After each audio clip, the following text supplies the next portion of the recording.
હું Shilpa Gangdiya the HP Kapadia group of school અને જીએસટીવીના સૌજન્યથી શરૂ કરેલ કાર્યક્રમ પાસ થવાનું પંચામૃતમાં આપનું હાર્દિક સ્વાગત કરું છું.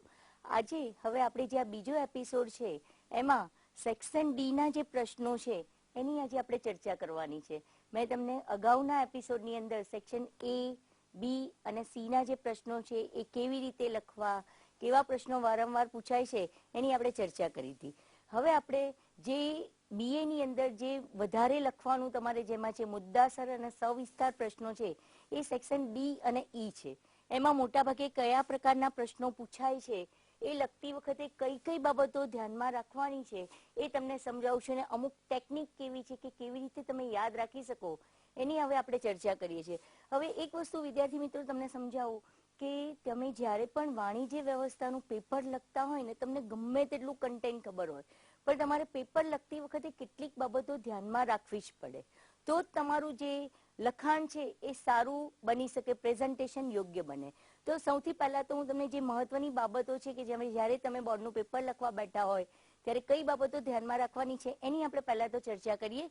તો સૌથી પહેલા તમને લખેલું છે સમયનું યોગ્ય આયોજન. આ વાણિજ્ય વ્યવસ્થા અને સંચાલન એટલે કે બીએ ના પેપર માટે યોગ્ય ટાઈમ મેનેજમેન્ટ ખૂબ જ મહત્વનું છે. તમે જ્યારે section A, B, C, D, E લખતા હોય ત્યારે દરેક સેક્શનને કેટલો સમય આપવો એ તમારે પહેલેથી ડિસાઈડ કરવું પડે. અધરવાઇઝ કેટલા એવા વિદ્યાર્થીઓ હોય છે કે જેને કન્ટેન્ટ પૂરેપૂરું આવડતું હોય પણ 100 માર્ક્સનું પેપર પૂરું ના કરી શકે. અને કે તમારે હંમેશા પેપર તો પૂરું જ કરવું પડે તો હંમેશા ટાઈમ મેનેજમેન્ટ યોગ્ય રીતે કરવાનું છે. જેમ કે હું તમને સમજાવું કે સેક્શન ડી છે એની અંદર તમારે 8 પ્રશ્નો લખવાના છે. એની અંદર તમે કોઈ પણ સંજોગોની અંદર 50 મિનિટથી વધારે સમય વાપરી શકો નહીં. 50 મિનિટે તમારે જો કદાચ કોઈ પ્રશ્ન રહી ગયો હોય તો એ વિભાગ તાત્કાલિક છોડી અને આગળ જવું પડે. પછી જ્યારે ટાઈમ વધે ત્યારે તમે એને જે પૂરું છે એ કરી શકો અથવા તો એના મુદ્દા થોડા ટૂંકાઈ અને તમારે લખવું પડે. એટલે ટાઈમનું જે યોગ્ય મેનેજમેન્ટ છે ને એ બીએ ના પેપરમાં ખૂબ જ જરૂરી છે. નહીં તો વિદ્યાર્થીઓને મોટા ભાગે આ વિષય લેન્ધી લાગે છે. પણ તમને જે પૂછ્યું છે મેં તમને જે કીધું કે વધારાનું લખવાની જરૂર નથી. ક્વેશ્ચન જે આપણે સેક્શન એ, બી અને સી એમાં તો માત્ર જેટલું લખેલું છે એ જ બાબતો આપણે લખવાની છે. હવે આ છે એ મુદ્દાસર જવાબો જે લખવાના છે પણ એમાં પણ કેવી રીતે લખવું હું તમને સમજાવું. તો પહેલા તો આપણે જે વાત કરી એ સમયનું યોગ્ય આયોજન, બરાબર, કે તમારે યોગ્ય ટાઈમ મેનેજમેન્ટ કરવાની છે. બીજી બહુ જ મહત્વની બાબત ડી અને ઈ સેક્શન માટે કે દરેક પ્રશ્નોના જવાબ તમે લખો ને એ ક્યારેય ફકરામાં લખવાના નથી. હંમેશા તમારે એના દરેકના અલગ પોઈન્ટ એટલે કે અલગ મુદ્દા બનાવી અને જ તમારે લખાણ લખવાનું છે. જો તમે ફકરાની અંદર લખાણ લખશો તો પુષ્કળ મેસી લાગશે અને બિલકુલ વાંચનારાને સમજ નહીં પડે, તમારું પ્રેઝન્ટેશન પણ યોગ્ય નહીં રહે. એટલે હંમેશા જવાબ લખતી વખતે દરેક જે પ્રશ્નો ડી અને ઈ સેક્શનની અંદર સામાન્ય રીતે લખો એના શક્ય હોય ત્યાં સુધી અલગ મુદ્દા પાડીને જ લખો. બીજી એક મહત્વની વસ્તુ કે જ્યારે તમે એક મુદ્દો પૂરો થાય ને પછી એક લીટી છોડી દો. એક લીટી છોડો એટલે તમને આગળનો મુદ્દો યોગ્ય રીતે વંચાય, બરાબર, એ બહુ જ જરૂરી છે. બિનજરૂરી છેકછાક ના કરો.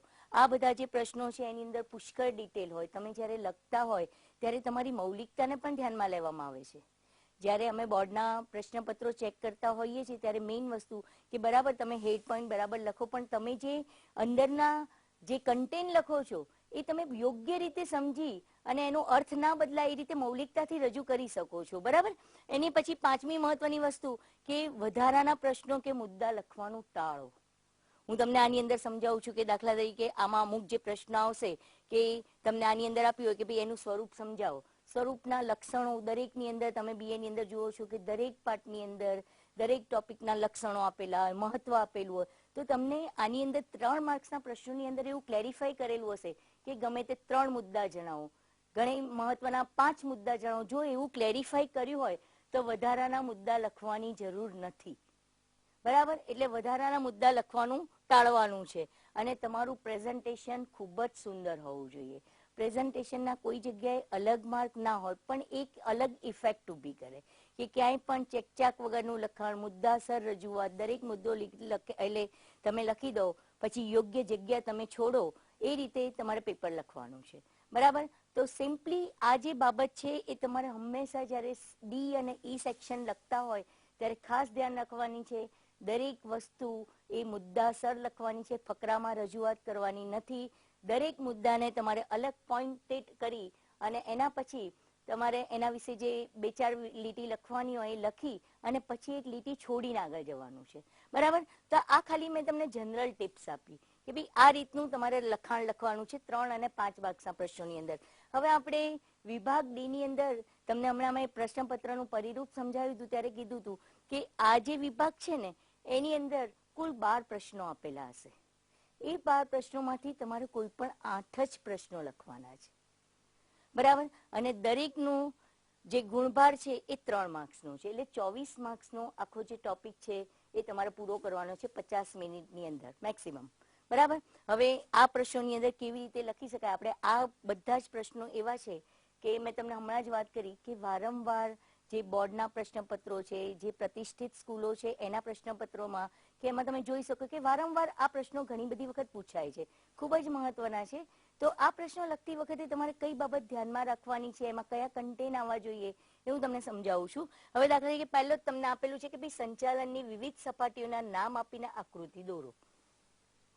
બીએ ની અંદર આકૃતિઓ ખૂબ જ ઓછી આવે છે.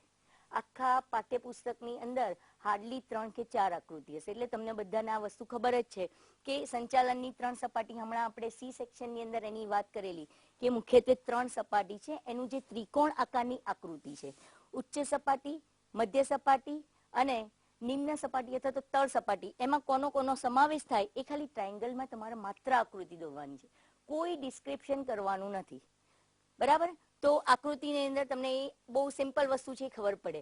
હવે આવે છે સંચાલન એક વ્યવસાય છે. આ મોસ્ટ ઇમ્પોર્ટન્ટ ક્વેશ્ચન છે પહેલા પાઠનો, બરાબર. પહેલા પાઠમાંથી સામાન્ય રીતે 3 માર્ક્સના પ્રશ્નો 2 મૂકે છે. 5 માર્ક્સનો પ્રશ્ન એ પહેલા પાઠમાંથી જનરલી હોતો નથી. તો આ સંચાલન વ્યવસાય છે સમજાવો. અગેન આપણા માટે આ રાઇડર છે કે એને સમજાવવાનું છે કે સંચાલન વ્યવસાય છે એવું કેવી રીતે કહી શકાય, બરાબર. તો સૌથી પહેલા તો તમારે વ્યવસાય કોને છે, કોને કહેવાય એ લખવું પડે કે કોઈ પણ વ્યક્તિ કોઈ વિશિષ્ટ જ્ઞાન પ્રાપ્ત કરે, એનો લાભ સમાજને આપે અને એના બદલામાં ફી વસૂલ કરે તેને વ્યવસાય કહેવાય. અને વ્યવસાયની જુદી જુદી જે લાક્ષણિકતાઓ છે, બરાબર, એ લાક્ષણિકતાઓ તમે દર્શાવી અને કહી શકો કે ભાઈ સંચાલન વ્યવસાય છે એવું આપણે કહેવાનું છે. એની 5 લાક્ષણિકતાઓ અંદર આવે છે જે તમે જાણો છો, બરાબર. તો પહેલા વ્યવસાય કોને કહેવાય એ, અને વ્યવસાય માટેની લાક્ષણિકતાઓ કઈ કઈ, તો દાખલા તરીકે વિશિષ્ટ જ્ઞાન, પછી વ્યવસાયિક મંડળો, આચાર સંહિતાનું પાલન, એ બધું લખી અને આને 5 સેક્શન સાથે તમારે જે એના લક્ષણો છે એ દર્શાવી અને આ પ્રશ્ન તમારે પૂરો કરવો પડે. આ 3 માર્ક્સનો પ્રશ્ન છે, બરાબર. હવે પછીના જે પ્રશ્નો છે એની આપણે એક નાનકડા વિરામ પછી વાત કરીએ, પણ મેં તમને જે કીધું એ તમારે દરેક વસ્તુની અંદર જે પૂછ્યું છે એને એકદમ મુદ્દાસર રીતે, બરાબર, તમારે રજૂ કરવાનું છે. હવે જે ચોથા પ્રશ્ન છે એની હવે પછી આપણે નાનકડા વિરામ પછી ચર્ચા કરીશું. નાનકડા વિરામ બાદ હવે પછી પાસ થવાના પંચામૃત જે કાર્યક્રમ છે એમાં આગળના પ્રશ્નોની હવે આપણે ચર્ચા કરીશું. તો આપણે અત્યારના સેક્શન ડી ના જુદા જુદા પ્રશ્નોની ચર્ચા કરી હતી. હવેનો પ્રશ્ન છે સંચાલનનો અર્થ આપીને તેનું સ્વરૂપ સમજાવો, બરાબર. આ પણ પ્રશ્ન ખૂબ જ અગત્યનો છે. હવે આની અંદર પહેલા અર્થ પૂછ્યો છે એટલે તમે વ્યાખ્યા તો કોઈ પણ સંચાલનની તમારી બુક્સની અંદર લગભગ 7 થી 8 વ્યાખ્યા આપી છે, પણ મેં તમને કીધું કે કોઈ કોમ્પ્લિકેટેડ વ્યાખ્યા પસંદ નહીં કરવાની.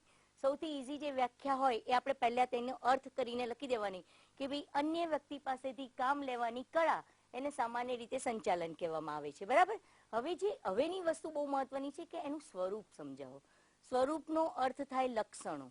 ઘણી બધી વખત વિદ્યાર્થીઓને ખાલી એનો અર્થ બદલાય તો સમજ પડતી નથી કે ભાઈ એમ કે મેમ લક્ષણો જ આપેલા છે, સ્વરૂપ કીધું જ નથી. એટલે બે વસ્તુ બરાબર ધ્યાનમાં રાખજો કે લક્ષણો એ જ સ્વરૂપ, બરાબર. કે સામાન્ય રીતે તમે જે સ્વરૂપ છે એ જ તમારે એમાં એના લક્ષણો લખવાના છે. હવે મેઇનલી તમારે એક વસ્તુ તમને સમજાવું કે તમે જાણો છો કે ભાઈ આપણા વિષયની અંદર પુષ્કળ દરેક વસ્તુના લક્ષણોના મહત્વ છે અને દરેકના હેડ પોઈન્ટ છે. હવે આટલી બધી બાબતો યાદ રાખવી ખૂબ જ મુશ્કેલ છે. એટલે હું કંઈક તમને સિમ્પલ સોલ્યુશન બતાવું કે ઘણી બધી વખત આપણે એક નાનકડા સૂત્રથી પણ આપણે એને યાદ રાખી શકીએ, બરાબર. કારણ કે હવે દાખલા તરીકે આની જ આપણે વાત કરી છે કે ભાઈ સંચાલનનું સ્વરૂપ સમજાવો, તો એના સ્વરૂપના 7 લક્ષણો છે અને જ્યારે 3 માર્ક્સમાં પૂછી છે તો તમારે બધા લક્ષણો લખવા જ પડે. તો એના માટે શું કરો કે તમે કોઈ એક સૂત્ર બનાવી દો. અને એક ક્લિયરલી બીજી એક વસ્તુ મહત્વની ધ્યાનમાં રાખજો કે જ્યારે કોઈ પણ વસ્તુનું સ્વરૂપ એટલે કે લક્ષણો અને મહત્વ પૂછ્યા હોય ને ત્યારે ક્રમનું કોઈ જ મહત્વ નથી. તમે કોઈ પણ ક્રમ આગળ કે પાછળ કરી શકો. બરાબર? કે એવું નહીં કે ભાઈ ચોપડીની અંદર પહેલી હેતુલક્ષી પ્રવૃત્તિ લખ્યું છે એટલે એ જ લખવું. ક્રમનું બિલકુલ મહત્વ નથી. શેમાં ક્રમનું મહત્વ છે હું તમને પછી સમજાવીશ. તો હવે દાખલા તરીકે આનું સ્વરૂપ સમજાવો તમને પૂછ્યું છે. તો હવે આ સ્વરૂપ સમજાવવાના આના 7 લક્ષણો છે. તો મેં એક નાનકડી ટેકનિક વિદ્યાર્થીને હું સમજાવું છું કે તમે આવા જ્યારે લક્ષણો આવે ને ત્યારે તમારે ગમતું તમને યાદ રહે એવું કોઈક સૂત્ર બનાવી દો. હવે આના લક્ષણોનું એક નાનકડું સૂત્ર મેં બનાવ્યું છે કે હે માં સતત સર્વ જૂની વિજ્ઞાન. ખાલી એટલું મગજમાં રાખે એટલે એને તરત જ પછી તો ભણેલા છે ખબર કે ભાઈ હે એટલે હેતુલક્ષી પ્રવૃત્તિ, માં એટલે માનવીય પ્રવૃત્તિ, સતત પ્રક્રિયા, સર્વવ્યાપી પ્રવૃત્તિ અથવા તો સર્વવ્યાપી, પછી જૂની તો જૂ એટલે જૂથવાદી પ્રવૃત્તિ, ની નિર્ણય પ્રક્રિયાનો એક ભાગ અથવા તો નિર્ણય પ્રક્રિયા, અને સૌથી છેલ્લું વિજ્ઞાન, કલા કે વ્યવસાય. બરાબર? સિમ્પલ. જ્યારે પણ તમારે આખી બુક્સની અંદર ઓછામાં ઓછા 20 થી 25 એવા ટોપિક છે કે જે એની અંદર માત્ર લક્ષણો અને મહત્વ પૂછેલા છે. તમને એક લક્ષણ યાદ રહી જાય. બરાબર? પણ પછી જ્યારે તમે બીજું લખો ને ત્યારે તમે ભૂલી જાઓ. તો બને તો અમુક જે ટોપિક છે એને આ રીતે યાદ રાખો. કે હવે દાખલા તરીકે સંચાલનની વ્યાખ્યા તો તમને ખબર છે અને સ્વરૂપ હોય તો ખાલી યાદ રાખવાનું હે માં સતત સર્વ જૂની વિજ્ઞાન. તમે તમારી રીતે પણ આવું કોઈ પણ સૂત્ર બનાવી શકો છો. બરાબર? હવે આપણે આગળ જઈએ છીએ કે ભાઈ સંચાલનની ઉચ્ચ સપાટીના કાર્યો જણાવો. તો તમારે સંચાલનની જે ઉચ્ચ સપાટી છે ટોપ લેવલ મેનેજમેન્ટ એ કયા કયા કાર્યો કરે છે એની ઘણી મોટી યાદી આપેલી છે. પણ 3 માર્ક્સ છે. તમારે તમારી રીતે 6 થી વધારે એના કાર્યો લખવાના નહીં. બરાબર? અને જ્યારે એવી રીતના તમને સ્પેશિયલી ક્લેરિફાઈ કર્યું હોય કે ગમે તે 3 કાર્યો સમજાવો તો ચોથું લખવાનું નહીં, સાચા હોય તો. બરાબર? તો સિમ્પલ કે એના કાર્યો કયા કયા, ઉચ્ચ સપાટી કયું કામ કરે છે, તો ધંધાના હેતુઓ નક્કી કરે, બજેટ મંજૂર કરે, વગેરે વગેરે કરી અને તમારે જરૂર પ્રમાણે જેટલા છે એ તમે લખી શકો. બરાબર? એના પછીનો પ્રશ્ન તમને આપેલું છે હુકમની એક વાક્યતાનો સિદ્ધાંત. આમાં અહીંયા ધ્યાન આપજો. બહુ જ નાનકડું લખાણ લખવાનું છે પણ ટીપ ટોપ તમારે સમજાવવાનું છે કે ભાઈ હુકમની એક વાક્યતાનો સિદ્ધાંત એટલે શું. તો સમજો કે હુકમની એક વાક્યતાનો સિદ્ધાંત શું છે કે કોઈ પણ જે કર્મચારી છે ને એને કોઈ પણ કામ જ્યારે કરતો હોય ને ત્યારે એક કરતા વધારે અધિકારીઓ હુકમ આપી શકે નહીં. જો એને એક કરતા વધારે અધિકારીઓ હુકમ આપે એ ક્યાં કર બીજા ક્યાં કર તો એ પોતાનું કાર્ય સારી રીતે કરી શકે નહીં. એટલે આપણા જે જાણીતા સંચાલન શાસ્ત્રી છે ને એમણે હુકમની એક વાક્યતાનો સિદ્ધાંત સમજાવ્યો છે. તો તમારે ખાલી લખવાનું કે કોઈ પણ કર્મચારી જ્યારે કાર્ય કરતો હોય તેને એક કરતા વધારે અધિકારી હુકમ આપી શકે નહીં. એને હુકમની એક વાક્યતાનો સિદ્ધાંત કહેવામાં આવે છે પહેલા મુદ્દાની અંદર. અને સેકન્ડ તમારે લખવાનું કે જો હુકમની એક વાક્યતા ના જળવાય તો કર્મચારી મૂંઝવણ અનુભવે છે કે એને કયા અધિકારીના હુકમનો અમલ કરવો વગેરે વગેરે. 1-2 લીટીની અંદર સિમ્પલ તમારે આને પૂરું કરી દેવાનું છે. હવે એના પછી છે હેનરી ફેઓલ, જે આપણા જાણીતા સંચાલન શાસ્ત્રી છે. એને ઔદ્યોગિક સાહસની પ્રવૃત્તિ છે એને કયા 6 ભાગમાં વહેંચી છે. તો આ તો સિમ્પલ જે કોઠો છે એ કોઠો છે. બરાબર? તમારે કશું તમે જાણો છો કે ભાઈ હેનરી ફેઓલે જે સંચાલનની પ્રવૃત્તિ છે એને 6 ભાગની અંદર વહેંચેલી છે. ટેકનિકલ પ્રવૃત્તિ, સંચાલકીય પ્રવૃત્તિ, હિસાબી પ્રવૃત્તિ, નાણાકીય પ્રવૃત્તિ વગેરે વગેરે. ખાલી 6 પ્રવૃત્તિ.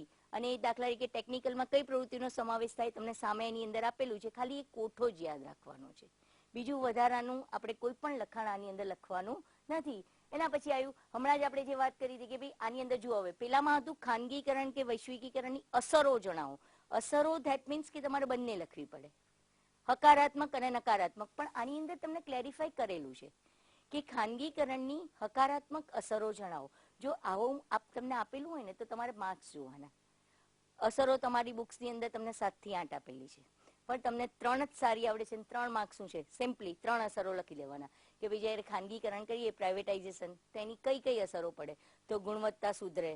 બરાબર? આપણે હકારાત્મક લખવાની છે કે ગુણવત્તા સુધરે, પછી દરેક જે ગ્રાહક છે એને દરેક વસ્તુ ઉપલબ્ધ બને વગેરે વગેરે. ખાલી 3 અસરો એક પોઈન્ટ પાડી અને તમારે લખવાની છે.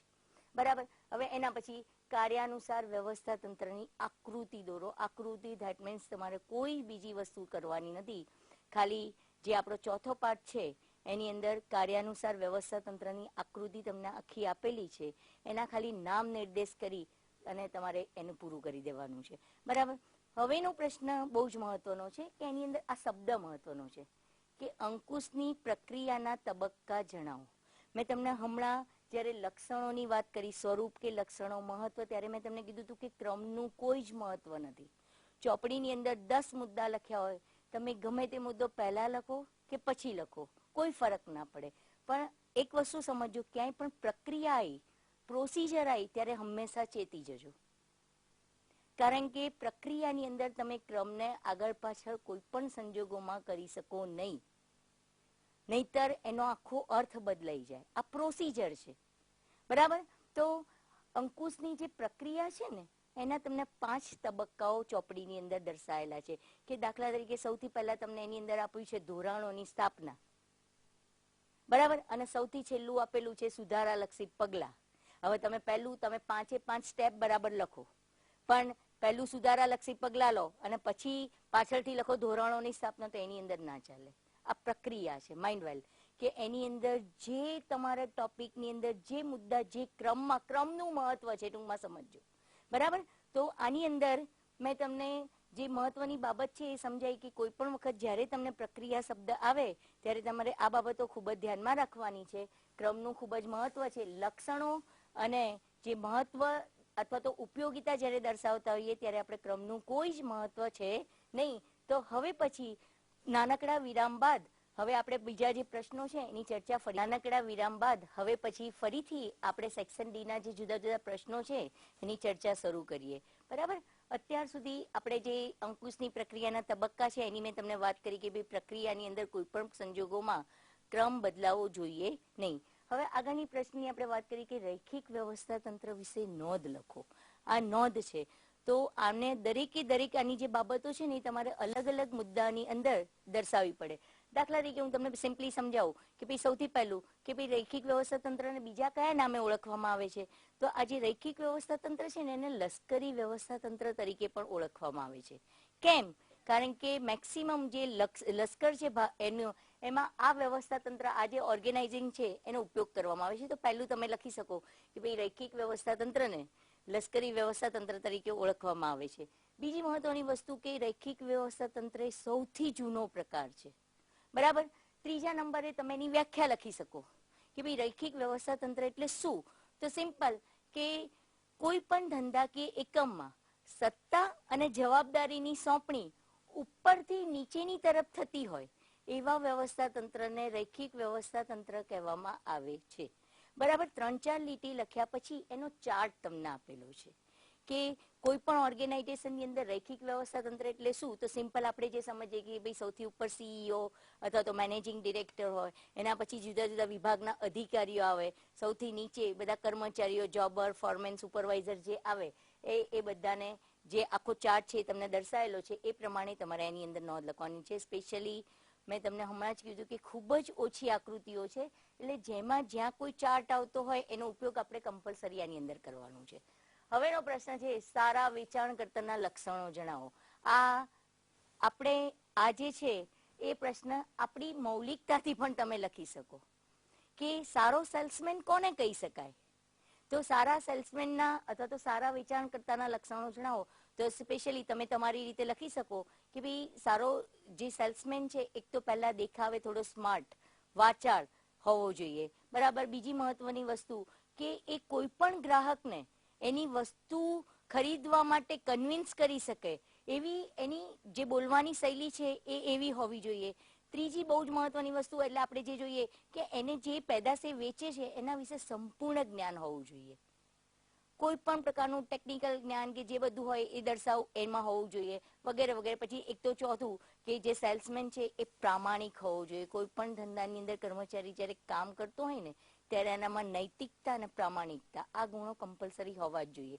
તો તમને ઘણા બધા એના જે લક્ષણો છે એ લક્ષણો દર્શાયેલા છે.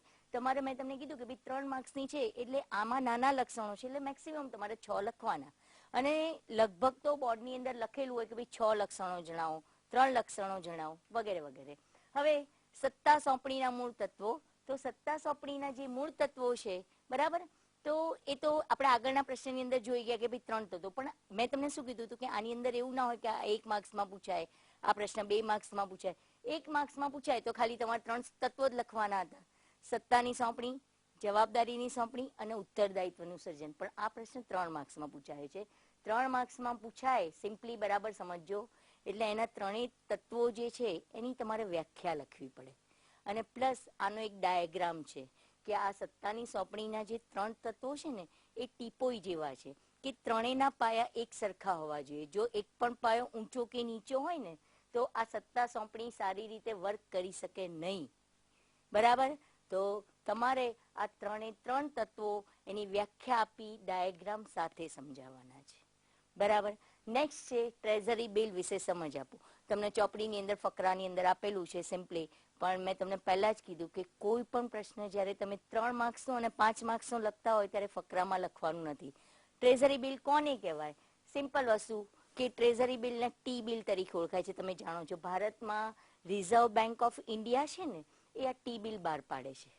તો તમારે એની દરેકે દરેક મુદ્દો જે છે અલગ લીટી કરીને લખવાનું છે કે ભાઈ ટ્રેઝરી બિલ છે એને ટી બિલ અથવા તો શૂન્ય કૂપન બોન્ડ તરીકે ઓળખવામાં આવે છે. બરાબર? પહેલો મુદ્દો પૂરો થયો.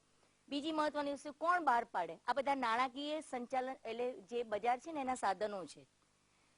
રિઝર્વ બેંક ઓફ ઇન્ડિયા જે છે એ ટી બિલ બહાર પાડે છે. ત્રીજી મહત્વની વસ્તુ, એની મુદત તમારે લખવી પડે. આ બધા ટૂંકા ગાળાની જામીનગીરી છે. 1 વર્ષથી ઓછા સમય માટે જે નાણાં રોકવામાં આવે ને એવા સાધનો છે. તો તમારે આ બરાબર યાદ રાખજો કે ટ્રેઝરી બિલની મુદત 91 દિવસ, 182 દિવસ અથવા તો 364 દિવસ હોઈ શકે. ક્યાં તો એની મુદત, આ યાદ રાખજો, આમાં કોઈ પણ વસ્તુમાં આગળ પાછળ ચાલશે નહીં. ટ્રેઝરી બિલની મુદત 91 દિવસ અથવા 182 દિવસ અને ક્યાં તો 364 દિવસ હોય છે.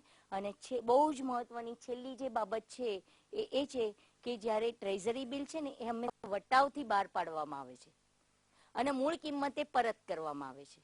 બરાબર? એટલા માટે જેને શૂન્ય કૂપન બોન્ડ કહેવામાં આવે છે. તો આની જેટલી પણ બાબતો છે એ બાબત તમારે બહુ જ સારી રીતે તમારે એને જે અલગ અલગ મુદ્દા છે એ પાડીને સમજાવવી પડે. આની અંદર કોઈ પણ એટલે મૌલિકતાની જરૂર નથી. તમારે જે ડિટેલ્સ આપી છે પરફેક્ટ ડિટેલ એ આની અંદર લખવી પડે. બરાબર? હવે જે નેક્સ્ટ છે એ છે આદર્શ મૂડી માળખાના લક્ષણો. અગેન આયા લક્ષણો. બરાબર?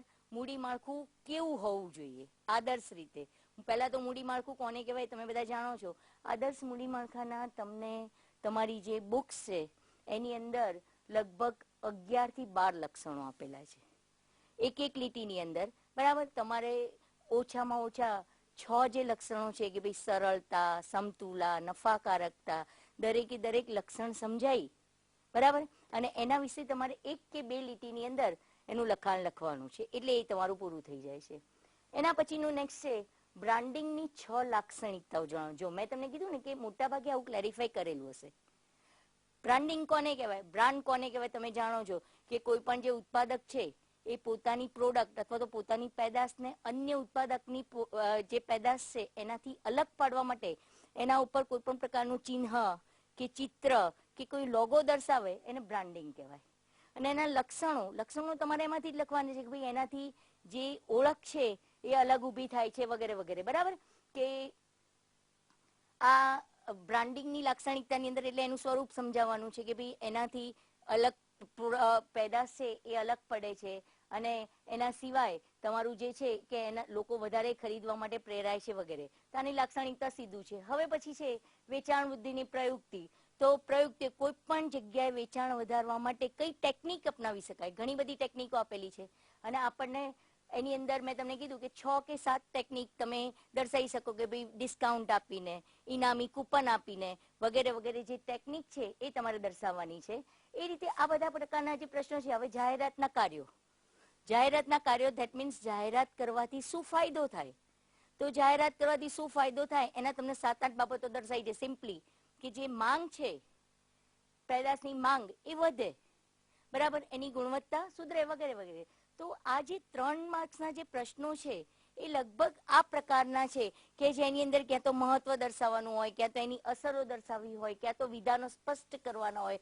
પણ સિમ્પલી જ્યારે પણ તમે 3 માર્ક્સના પ્રશ્નો લખતા હોય ત્યારે એમાં કેટલું લખાણ લખવું, બરાબર, એ તમારે પૂરેપૂરું ધ્યાન આપવાનું છે. બીજું મહત્વની વસ્તુ કે કોઈ પણ પ્રકારના ફકરામાં લખાણ લખવાનું નથી અને વધારાના પ્રશ્નો લખવાનું ટાળવાનું છે. હવે પછી આપણે જે નેક્સ્ટ એપિસોડ છે, આપણો બીજો જે એપિસોડ, એની અંદર જે ઈ સેક્શનના પ્રશ્નો છે, 5 માર્ક્સના પ્રશ્નો, એની હવે પછી આપણે ચર્ચા કરીશું.